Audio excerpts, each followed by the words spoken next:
တေအန်ဆဲဆဲဖြစ်နေတဲ့ဥက္ကဋ္ဌကြီးကိုမင်းကလေးကသူမရဲ့သွေးတစ်စက်ပဲတိုက်ကြွေလိုက်ပါတယ်။နောက်တစ်စက်ကမှပဲရောက်လာတဲ့ငရဲတမန်လေးဟာဥက္ကဋ္ဌကြီးရဲ့နာမည်ကတေချင်းရှင်ချင်းစာအုပ်ထဲကနေပျောက်ကွယ်သွားတာကိုတွေ့ပြီးအံ့ဩသွားကြပါတယ်။ဒီမင်းကလေးဟာတာမန်မဟုတ်ပဲငရဲဖီကိုအုပ်ဆိုးတဲ့ယမမင်းရဲ့သမီးတော်ဖြစ်နိုင်တယ်လို့သူတို့တန်တရားဝင်ပြီးသူမနောက်ကိုတိတ်တဆိတ်လိုက်သွားကြပါတယ်။သူမရဲ့အိမ်ကိုရောက်တဲ့အခါမင်းကလေးရဲ့ဘဝဟာအလွန်ခက်ခဲနေတာကိုတွေ့လိုက်ရပါတယ်။သူမရဲ့ဦးလေးနဲ့ဒေါ်လေးကသူမကိုခြေချင်းခတ်ပြီးခြံထဲမှာအကြာကြီးပိတ်လောင်ထားခဲ့တာမှာငရဲရမန်တွေဟာလူပြေကကိစ္စတွေကိုဝင်ဆွက်လို့မရတာကြောင့်လူလောကမှာရှိတဲ့မိန်းကလေးရဲ့ဖခင်စီကိုအိမ်မက်ပေးပြီးသမီးဖြစ်သူကိုလာခေါ်ဖို့ဆုံးဖြတ်လိုက်ပါတယ်။တကယ်တော့မိန်းကလေးကဲတင်လိုက်တဲ့ဥက္ခရာကြီးဟာသူမရဲ့အဖိုးအရင်ဖြစ်ပြီးသူမရဲ့ဖခင်ကတော့ Good Group ရဲ့ CEO ဖြစ်ပါတယ်။ဇနီးနဲ့သမီးကိုပျောက်ဆုံးသွားတဲ့နောက် CEO ဟာနာကျင်မှုတွေကိုမေ့ဖြောက်ဖို့အလုပ်ထဲမှာပဲနစ်မုန်းနေခဲ့ရပါအဲ့ဒီညမှာငရဲတမန်က CEO စီကိုအိမ်မက်ပေးပြီးပျောက်ဆုံးနေတဲ့သမီးဖြစ်သူကိုလိုက်ရှာဖို့တိုက်တွန်းလိုက်ပါတယ်ဒါပေမဲ့သမီးရဲ့မျက်နှာကိုတေချာမမြင်ရခင်မှာပဲငရဲတမန်ဟာအိမ်မက်ထဲကနေအတင်းနှင်ထုတ်ခံလိုက်ရပါတယ်ဒါကြောင့်ငရဲတမန်ကမိန်းကလေးကိုအိယာကနှိုးပြီးဖခင်ဖြစ်သူစီကိုယ်တိုင်သွားရှာဖို့ပြောလိုက်ပါတယ်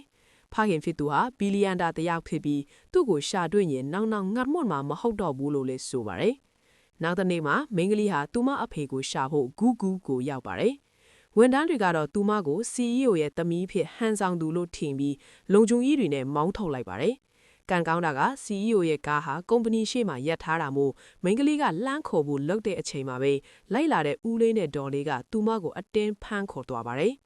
CEO ဟာကုမ္ပဏီရောက်တဲ့အခါမိန်းကလေးတစ်ယောက်ကသူ့သမီးလိုလာပြောသွားကြောင်းကြားတာကြောင့်အိမ်မက်ကိုတတိယပြီး CCTV ကိုချက်ချင်းစစ်ဆေးခိုင်းပါတယ်။မိန်းကလေးရဲ့ level မှာသူ့ဇနီးနဲ့တပုံစံတူတဲ့မေ့ပါတာကိုမြင်လိုက်တဲ့အခါမှာတော့ CEO ဟာသူမဟာသူ့သမီးဖြစ်နိုင်တယ်လို့တန်တရားဝင်ပြီးသူမရှိရာကိုအပြေးအလွှားလိုက်သွားပါတယ်။အခြားတစ်ဖက်မှာလည်းဥက္ကရာကြီးဟာမိန်းကလေးကိုအရင်ဆုံးရှာတွေ့သွားပါတယ်။သူကအသက်ကယ်ကျေးဇူးအတွက်အကန့်မထက်ဆုံးလို့ရတဲ့ credit card ကိုပေးပေမဲ့မိန်းကလေးကညှင်းမယ်ခဲ့ပါတယ်။သူမဟာ strawberry ရေကိန်းမုတ်ကိုကြည်နေတာကြောင့်ဥက္ကရာကြီးကဝယ်ပေးဖို့လုပ်တဲ့အခါမိန်းကလေးမှာ strawberry ဓာတ်မရတာကိုသိလိုက်ရပါတယ်။သူတို့မိသားစုဝင်တွေလည်း strawberry ဓာတ်မရတာကိုတတိယသွားကြောင်းဥက္ကရာကြီးကမိန်းကလေးရဲ့စပင်းတစ်စက်ကိုတိတ်တဆိတ်ယူလိုက်ပြီး DNA စစ်ဆေးဖို့စီစဉ်လိုက်ပါတယ်။မိန်းကလေးအိမ်ပြန်ရောက်တဲ့အခါအကျွေးရှင်တွေရောက်နေတာကိုသိရပါတယ်။အကျွေးမဆက်လိုက်မဲ့ဦးလေးနဲ့ဒေါ်လေးကမိန်းကလေးကိုအကျွေးရှင်တွေလက်ထဲထည့်ပေးဖို့ကြံစည်နေကြပါတယ်။ဘေးရင်ကအဖွားဦးကကူညီဖို့ကြိုးစားပေမဲ့အကျွေးရှင်တွေရဲ့ရိုက်နှက်တာကိုခံလိုက်ရပါတယ်။ဒါကိုမြင်လိုက်တဲ့အချိန်မှာတော့မိန်းကလေးရဲ့ကိုယ်တွေကယမမြင့်သမီးတော်ရဲ့သွေးတွေနိုးလာခဲ့တာကြောင့်သူမဟာတာမန်လူမဟုတ်တာကိုမြင်တွေ့သွားကြတဲ့လူတွေအားလုံးကြောက်လန့်တကြားသတ်ပြေခွင့်ကြပါတယ်။